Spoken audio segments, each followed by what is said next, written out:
In the second game of the June tune-up window ahead of the 2022 World Cup, the U.S. men's national team took on their strongest opposition yet, the vaunted Uruguay, a team that finished third in South America and is currently ranked, I believe, right outside of the top 10 in the FIFA ranking system, whatever you want to call it.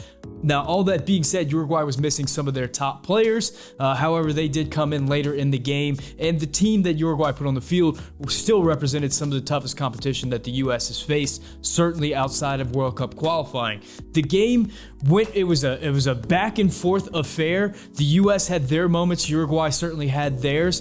The U.S. could have won it. The Uruguay could have won it. Neither team was able to finish their chances, and we were left with a 0-0 draw. However, that's not the only thing that we were left with. There were some major storylines that I think came to fruition in this game, and there's some things that we can take and bring forward with us as we head towards the World Cup. And I think the majority of those things are very exciting, and I'm really excited to bring you these 5 key takeaways from the USA versus Uruguay on this episode of the Yank Report. What's up? My name is Sam. This is the Yank Report. It's the show we talk about the U.S. men's national team. If you're into that, hit the subscribe button, hit the like button. We are well on our way on this road to Qatar, and I think excitement around the U.S. men's national team is just about at an all-time high right now. And one of the key reasons why everybody is so excited, I think, for my money, is my first key takeaway. It's a player that I had my doubts about, certainly after World Cup qualifying, wondering how he was going to fare against teams like Morocco and Uruguay. And I think he really came up big and proved all the doubters wrong. But first, here is a word from today's sponsor. Our partners at BetOnline continue to be your #1 source for all your betting needs and sports info. Find all the latest sports developments, including the latest odds on the NBA playoffs, fights, and even next season's futures. And don't forget that the MLB is back as well. Who are you picking to win the World Series? BetOnline is your continued source for all your sports wagering needs, including live betting and your favorite Vegas casino and poker games. It's super easy to get started, so head to the website today or use your mobile device to join or use our promo code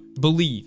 That's BLEAV to receive your 50% welcome bonus on your first deposit. Bet online, where the game starts. Walker Zimmerman has been an interesting story for the U.S. men's national team throughout the Greg Berhalter tenure. Whenever he made the Gold Cup team, there were a few national team fans out there wondering why this guy was brought in over some others. Once he got on the field in the Gold Cup, he proved to be a pretty reliable center back. Maybe not the most heralded center back of the bunch. I think Miles Robinson came out of that as the most heralded center back, but as a player that deserved to be a part of the group. Moving forward, he wasn't initially part of Greg Berhalter's plans in World Cup qualifying, but after some shakeup in the center back position, Walker Zimmerman got his opportunity in World Cup qualifying, and I think didn't let go. I think his play throughout World Cup qualifying was absolutely solid, but I do think it's fair to ask, outside of World Cup qualifying, how he was going to fare once we started seeing tougher opposition at the World Cup level. This friendly window presented us an opportunity to see Walker Zimmerman up against some really quality attackers and some really quality opposition in Morocco and Uruguay, and boy, did he not come through. He played 90 minutes against both Morocco and Uruguay, and I think particularly in this Uruguay game, we saw just how strong Walker Zimmerman can be. Let's just go straight to the statistics, because the statistics are pretty damn good. His passing in this game was 51 out of 58 for 88%. He had 5 out of 7 long balls. He was dispossessed 0 times. He won 2 out of 3 tackles. He had 3 blocks. He was 5 out of 6 for ground duels and 2 out of 4 for aerial duels. So all in all, just kind of a rock in defense. And I think the thing that we weren't really expecting from Walker Zimmerman whenever he came into the national team was the ability with the ball at his feet. We knew that he could be a very strong and physical center back, but what he's really shown is not only being competent with the ball at his feet, but being the main distributor for the U.S. men's national team in the build-up. Some of his balls over the top, particularly the ball to Christian Pulisic against Morocco, was picture perfect, but he had another one in this game to Christian Pulisic, and then there was the ball, I believe once again to Christian Pulisic in the Panama game over the top, that were all 3 very similar situations, and Walker Zimmerman has shown the ability to hit those over and over again. I think his ability in the distribution, I think his leadership, on and off the field. And I think his commanding presence as a physical body and as a very athletic center back has been absolutely invaluable for this U.S. men's national team. Now, I don't know if anyone stepped up and filled the shoes of Miles Robinson yet, and I do wonder if Chris Richards is going to be able to step in and seize that position out of Long, CCV, and EPB. I think, there are a lot of hot takes about those defenders right now, but I have a feeling a lot of those takes represent the same takes that people had coming in. If you didn't like Long before this window, you probably still don't like Long. If you love CCV, if you loved EPB, you probably think that they were great. I don't know. There's not a lot for me to separate those guys, but what I do know is Walker Zimmerman has shown himself to be that main guy. He's going to be on the field come Qatar in November. My second key takeaway is going to be highlighting another player that I think has kind of been a little bit unheralded, but has been an absolutely integral part of the squad and just continues to grow in importance as the games go on, and that is Yunus Musah. Yunus Musah's impact on this game against Uruguay was absolutely tremendous. Often, Yunus Musah, in sort of a different tactical wrinkle in this particular game, whereas often whenever we'd see the buildup with two center backs and the fullbacks push forward, we would see a three-man midfield, and that was sort of the distribution model. In this game, Yunus Musah often dropped back, being the furthest back of any of the midfielders to receive the ball, to help build up, and oftentimes to receive the ball, turn, and run downfield and just blow by players in his wake. And he did that reliably against Uruguay.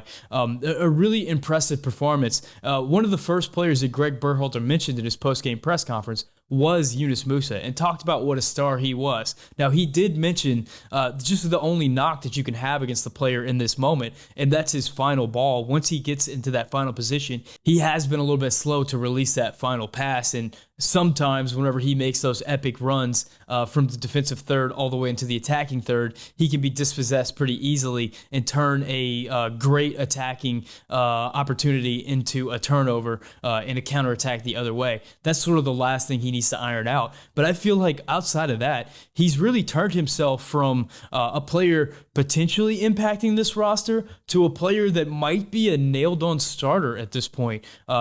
Coming into this window, there were a lot of people talking about potentially Luca De La Torre starting over Yunus Musah, potentially Brendan Aronson or Gio Reyna starting over Yunus Musah. I think Yunus Musah really demonstrated that he is a very important part of this squad and is going to be very important as the U.S. takes on stronger and stronger competition. Now, my third key takeaway, I think, piggybacks a little bit off of Yunus Musah, and that's the U.S. men's national team midfield. In particular, how strong that unit has become over this two-game window. I think coming into this game, I made a video about who's going to step up and be the fourth midfielder, the fourth number 8 for the U.S. men's national team. After these two games, I don't know if that's a position that we need to worry about. I think Greg Berhalter has introduced some tactical wrinkles that have allowed players like Brendan Aronson and potentially even Gio Reyna down the road to come into that midfield and offer something that we weren't seeing throughout World Cup qualifying. And that's an important point right there. I think throughout World Cup qualifying, one of the big criticisms of Greg Berhalter, and certainly my big criticism that I lobbied against him in my Berhalter criticism video, was the lack of versatility, the lack of our tactical versatility. We pretty much ran that one shape out, and come hell or high water, that was all we were going to do. In these two games against Morocco and Uruguay, we've seen a lot of different tactical looks. Even in this game against Uruguay, we saw a few different looks throughout this game. I think at first we were trying to get the fullbacks very high up the field, and we were just getting absolutely rinsed on the big cross from Uruguay. So we've dropped the fullbacks back to support in the defense a lot more, and we allowed kind of Weston McKennie to float into that midfield space and be a little bit more of a 10, a little bit more of an attacking presence, with Tyler Adams and Yunus Musah dropping back a little bit further, and that represented a different sort of shape than we've seen in the past.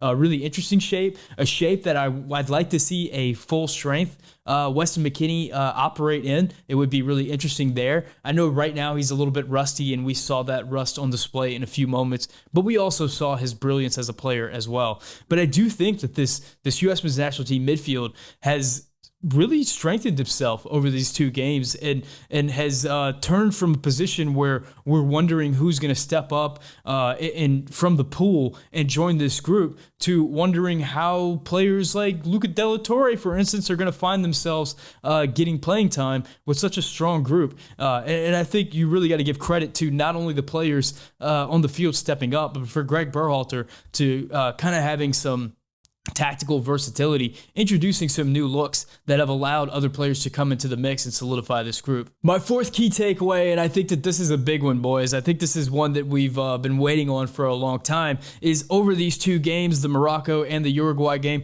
we've seen Christian Pulisic really come alive and really be that star player that we've been waiting for him to be throughout World Cup qualifying. I think throughout World Cup qualifying, there was a bunch of issues with Christian Pulisic. There were some tactical issues where he wasn't finding the space that he needed, where he was getting crowded, and once he would receive the ball, there wasn't the options around him that he needed. I think that there was some issues with Christian Pulisic himself, where he admitted that he was trying to do a little bit too much, where he was taking on too many players. And I think the third thing is that in World Cup qualifying in the CONCACAF region, you're going to see a different type of soccer being played. And if you notice throughout World Cup qualifying, when Christian Pulisic would receive the ball, he was getting kicked. He was getting hacked down repeatedly, and he was constantly having to pick himself up off the ground. And in the away games, whenever he would receive the ball, oftentimes he was on a tough pitch where his one-on-one skills were a little bit diminished because the conditions of the ground were not conducive to a real technical play. So that hurt him as well. In these last 2 games, we've seen the type of pitches that you'll see in Qatar, like immaculate type pitches, and we've seen the type of play that you're used to seeing him play over at Chelsea in Europe, and the type of play that you'll probably see in Qatar, where teams are not looking to hack him down quite as much as we'll see in CONCACAF. And then that third component is the tactical side, where I think Greg Berhalter has tweaked some things, and I think that this team has come together and gotten enough minutes together where the understanding specifically of that front 3 of Christian Pulisic, Jesus Ferreira, and Tim Weah that we've seen over these 2 games have really come to create an understanding about where to be and how to attack. And we've seen Christian Pulisic be able to get on the ball a lot more, to operate both as a 10 and as that last man in the box. We've seen him take players on, and I think he's had a lot more joy over these last 2 games than we saw from Christian Pulisic throughout World Cup qualifying. This, I think, is absolutely huge. Throughout World Cup qualifying, we have said that in order for this U.S. men's national team to be at its absolute best, we need our absolute best players to be at their absolute best. And that's not something you could have said throughout World Cup qualifying. Over these last 2 games, Christian Pulisic has been a difference maker on the field for the U.S., and that's going to pay dividends as we head into Qatar. Now, my 5th and I think biggest and most important takeaway from this 2-game window so far is that this team has passed the test. Coming into this window, the question was, how is the U.S. going to perform against World Cup quality opponents? We saw the team struggle at times in World Cup qualifiers against teams that are not up to that World Cup level, and we wondered, how would that transition? How would the U.S.'s performance in Costa Rica against the Costa Rica B team transfer over to whenever we're playing a side as good as Morocco or as good as Uruguay? And I think we saw that this team can be a completely different team, and this team can hang with just about anybody out there. I'm really excited to see what this squad can do in the World Cup now. I don't know if they're going to be able to compete against those top 5 elite level teams. I don't think that they're quite at that quality, but I think that we've shown that this midfield, regardless of who is making up that midfield, can compete with just about anybody. This back line has the athleticism to hold up, and this front 3 can take chances. Whether or not they can finish those chances is a whole nother discussion for a whole nother video. But in the moment, they can create chances. And if you can do those 3 things, if you can create chances with your front group, if you can control the game with your midfield, and if you can limit the opportunity of the opposition with your defense, then you can win some games in the World Cup. Oh, by the way, it helps to have a goalkeeper that is really adept at blocking shots, and I think the U.S. has found one in Matt Turner.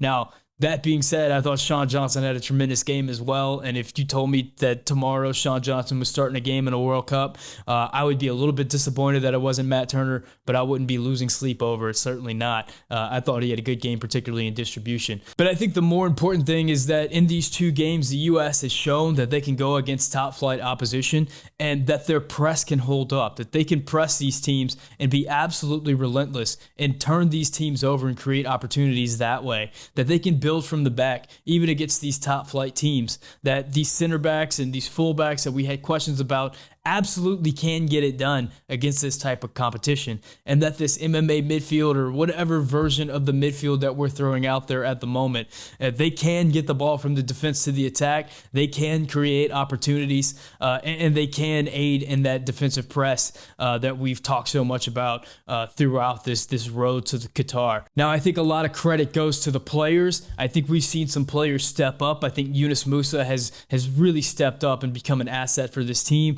I think Walker Zimmerman has really stepped up and become an asset for this team. Anthony Robinson has been a completely different player throughout World Cup qualifying and into these two games against Morocco and Uruguay. Brendan Aronson really showed up and really stepped up and showed his versatility. Tim Weah has been incredible in these two games and has really shown himself to play at an even higher level for the U.S. men's national team than he's been playing with at Lille for the past season. And seeing our star boy Christian Pulisic step up and really show out in that role has been a major asset. But I think the even more exciting prospect, even compared to that, is that this isn't the final version of the U.S. men's national team, that we've got some pretty impressive players coming back into the fold. I mean, Serginho Dest has not been a part of this window. Gio Reyna has not been a part of this window. Chris Richards has not been a part of this window. And the Weston McKennie that we're getting right now is a Weston McKennie that hasn't gotten many minutes, is coming back from injury and is fighting off a lot of rust. I think that the Weston McKennie we'll get in a few months from now is going to be a much different animal and much more impressive both in the attack and the defense.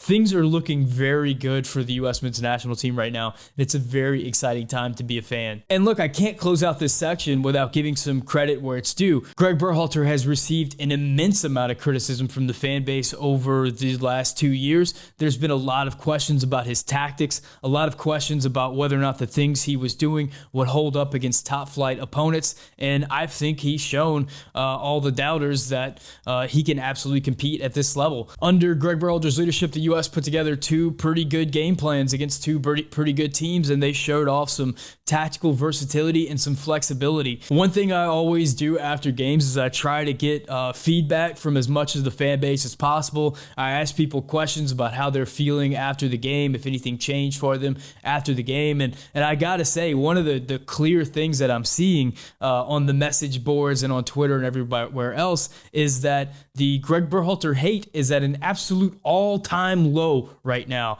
There's still people negative and there's still people upset about various things, but there's not too many people still directing their anger at Greg Berhalter. And it's just a really interesting trend to see how the fan base has maybe not supported him, maybe not in full voice behind Greg Berhalter at this moment, but certainly the amount of detractors for Greg coming into this window versus now has been absolutely night and day. So make of that what you will, but I take it as a sign of progress for the squad. Now, the U.S. still has some kinks to work out. It's not all good. As I alluded to before, that second center back position is still in flux. I don't know what you guys are thinking. I don't think that either of Long, EPB, or CCV have really shown themselves to be a cut above any of the rest. I think Long was the leader coming into this group, and I would imagine that he's still the leader right now. That's sort of my thought on the situation. The other big question mark in this game is the striker position.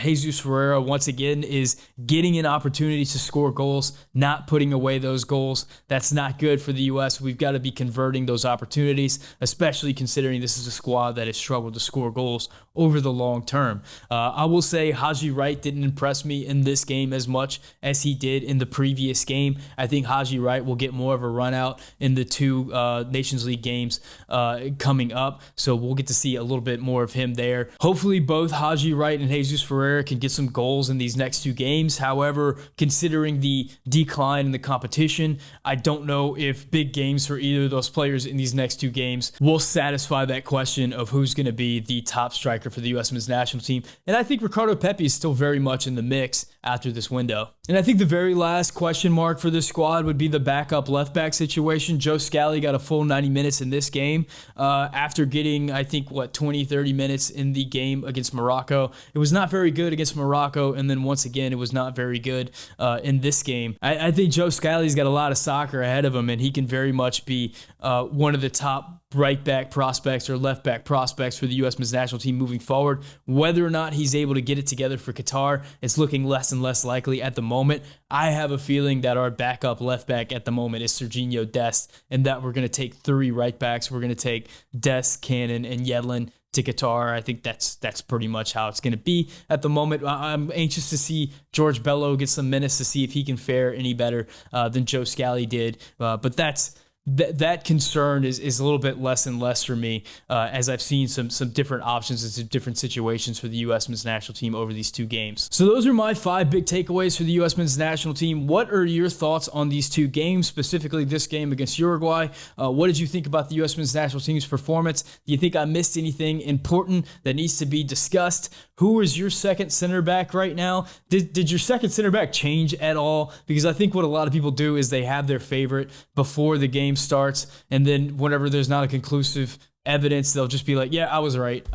So did your favorite change at the center back position for that second center back? I think that's a more interesting question. What are your thoughts on the striker situation? What are your thoughts on the midfield situation? It's going to be really interesting for those midfield spots at this point. Guys, this Since 76 store is going to be open for a few more days. It's closing Sunday. So depending on whenever you watch this video, you only have a few days left to get the Kings of CONCACAF shirt. After it closes, that shirt is no longer going to be available. We're going to move on to the next design. So if you want to get that shirt, you don't have a lot of time left. Though I'm not sure yet when we're going to bring out the next design or even what the next design is going to be. If you have a favorite out of like the ones that are in the video, you can let me know which one you'd like to see as the next design for Since 76. Let me know in the comment section for sure. As always, si puede hablar español, dígame un comentario en español. If you want the Yank Report in podcast form, please go find the Yank Report everywhere podcasts are podcasted. You can download it. You can leave a review. You can rate it. Do all those good things to help the podcast grow.